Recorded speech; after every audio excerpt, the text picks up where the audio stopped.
Sur la question des mobilités douces, on a à Blois un vrai enjeu et une vraie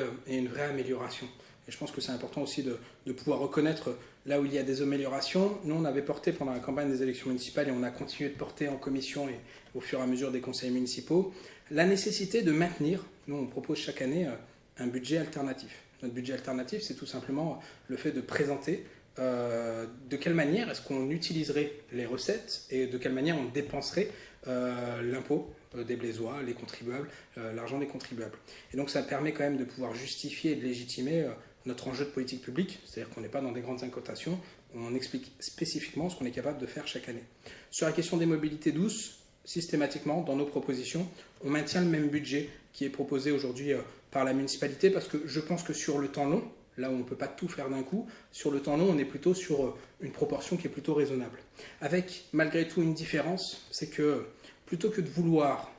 pour des raisons parfois dogmatiques, considérer que dès l'instant qu'il y a deux voies de voiture, il faut en faire une sens unique avec deux voies de vélo, nous on considère qu'il ne faut pas systématiquement doubler la chaussée par des pistes cyclables. Il s'agit simplement de faire en sorte à ce qu'un vélo puisse aller d'un point A à un point B à Blois en empruntant un circuit qui lui soit spécifiquement réservé, c'est pour ça qu'on est favorable à la piste cyclable, et qu'en même temps, qui lui soit parfaitement sécurisé. Donc l'enjeu n'est pas de se dire que partout où il y a une voirie, il faut qu'il y ait une piste cyclable, l'enjeu est de se dire que d'un point A à un point B, je pense à l'hôpital, je pense aux écoles, je pense à la gare, je pense aux lieux où on a des pôles d'entreprise, et bien qu'à ces endroits-là, on ait effectivement un circuit qui permette d'y accéder, mais qui ne soit pas systématiquement le fait de doubler la voirie. Donc sur le premier aspect mobilité douce, concernant les vélos, le vrai enjeu c'est de faire en sorte à ce que le circuit soit raisonnable plutôt que systématique, de manière à la fois à alléger les finances publiques et surtout de bien entretenir ces pistes cyclables. Combien de fois on entend, et dans les réunions de quartier, et nous dans les rencontres qu'on est amené à faire dans cette permanence, où les Blésois viennent nous voir et nous disent c'est bien, il y a une piste cyclable, mais d'un côté elle est dégradée. Au contraire, c'est bien, on a une piste cyclable, mais il y a des feuilles, c'est glissant. L'enjeu c'est d'être modéré, mais en même temps efficace, et c'est pour ça qu'on est plutôt favorable au fait que systématiquement doublé, il faille de façon assez évidente créer des circuits qui soient cohérents. Ça, c'est concernant les vélos. Deuxième aspect, sur la mobilité douce, on a le sujet des trottinettes. On était, et là-dessus encore une forme de reconnaissance et une forme d'acceptation de ce qui est mis en place, on était assez pessimiste ou peu optimiste quant au développement de la trottinette à Blois, parce qu'on avait une vraie crainte, c'était que les différents incidents qu'on a pu voir dans d'autres grandes villes concernant les trottinettes se multiplient ici sur le Blésois, à savoir des trottinettes qui soient posées n'importe où, des trottinettes qui soient dangereuses sur la voirie notamment. Et en fait, ce dont on se rend compte, c'est que finalement, après un an d'usage, c'est pour ça qu'on est toujours favorable à l'expérimentation, et donc on a naturellement voté pour cette expérimentation, on se rend compte qu'un an après, l'usage de la trottinette s'est plutôt normalisé dans le Blésois. Naturellement, il va falloir renforcer, ça c'est plutôt un enjeu législatif, même si je serais favorable à ce qu'on soit en avance à Blois et qu'on ait des exigences, à travers des arrêtés municipaux, qu'on ait des exigences quant à l'usage de la trottinette,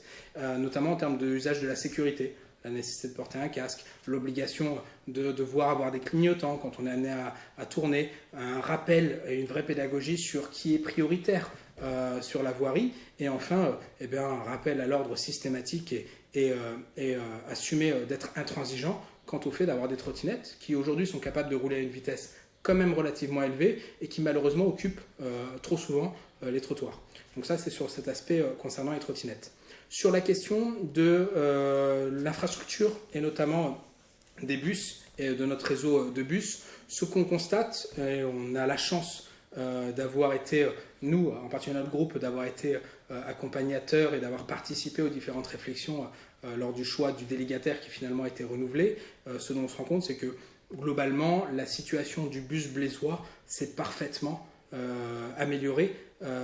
puisqu'on a aujourd'hui le principe des navettes qui participent à ce mouvement pendulaire entre le sud et le nord, qui est à la fois une navette gratuite, en plus une navette électrique, et qui participe à désenclaver Blois-Vienne avec le centre-ville. Il y a une vraie réflexion, mais aujourd'hui je sais que cette réflexion elle est en cours, qui est de faire en sorte à ce que ces navettes puissent se multiplier avec une finalité qui est, et là-dessus on avait été vraiment précurseur lors de la campagne des élections municipales de 2020, où on avait insisté sur cette notion de parking relais. On avait identifié 3 grands parkings relais, à la fois Blois-Vienne, à la fois côté de la salle du Jeu de Paume et en même temps au niveau de la gare, avec un enjeu qui était de se dire, les gens peuvent venir quand ils viennent de l'extérieur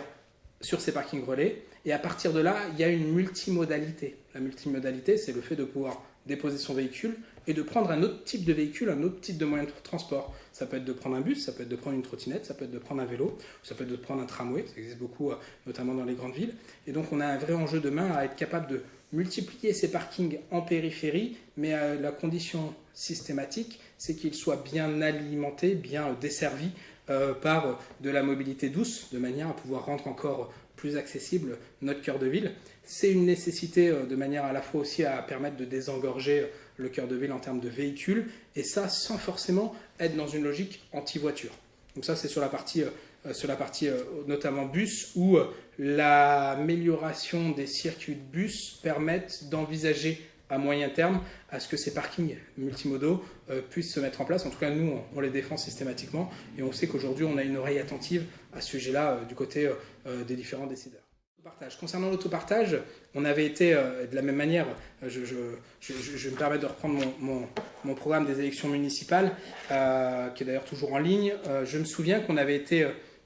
entre guillemets, on avait copié ce qui s'était fait dans une autre commune, où l'idée de mettre en place, en réalité, non pas des voitures type Autolib parisien, où vous pouvez louer une voiture et puis ensuite la redéposer au même fonctionnement qu'aujourd'hui on a avec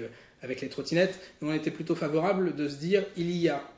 à Blois et hors de Blois des gens qui font naturellement le même trajet. Moi, je prends un exemple très concret, de Blois-Vienne à Blois-Centre. Le matin avec les enfants, on a des parents d'élèves qui vont exactement dans la même école que nous et qui le soir ramènent leurs enfants parce que ce sont des voisins au même endroit que nous. On a fait le choix, parce que nous on est capable d'être piétons, de une fois sur deux faire en sorte à ce que ce soit eux qui emmènent nos enfants en voiture, parce qu'il y a toujours les sacs, il y a toujours parfois des trajets qui sont un peu longs ou la météo qui ne permet pas pour des très jeunes enfants de pouvoir faire le trajet à pied. Et donc nous, quand ce sont eux qui emmènent les enfants, c'est nous qui y allons à pied et vice-versa. Aujourd'hui, il y a un vrai enjeu, au-delà de l'autopartage, c'est plutôt le fait de favoriser le covoiturage. C'est quelque chose qui existe naturellement pour des longs trajets, avec les blabla-cars et autres, et c'est quelque chose qui, au contraire, selon moi, aura un vrai enjeu, c'est sur les mouvements, sur les déplacements du quotidien, ceux qui sont parfaitement récurrents. Être capable de s'associer, de s'organiser avec son voisinage ou avec ses collègues du travail, de manière à permettre de moins utiliser la voiture et de remplir les voitures, ça c'est quelque chose qui est à la fois incitatif, qui est à la fois écologique et qui en même temps participe de cette création d'un voisinage, de bonnes relations. Et par conséquent, c'est quelque chose que nous avons proposé, qu'on souhaite voir se développer à travers un site internet qui favorise ce covoiturage des mouvements pendulaires. Pour l'instant, c'est quelque chose qui n'a pas encore été suffisamment soit mis sur la table, soit suffisamment entendu, mais en tout cas, c'est une proposition qu'on a portée, qu'on continuera à porter et qu'on portera en 2026.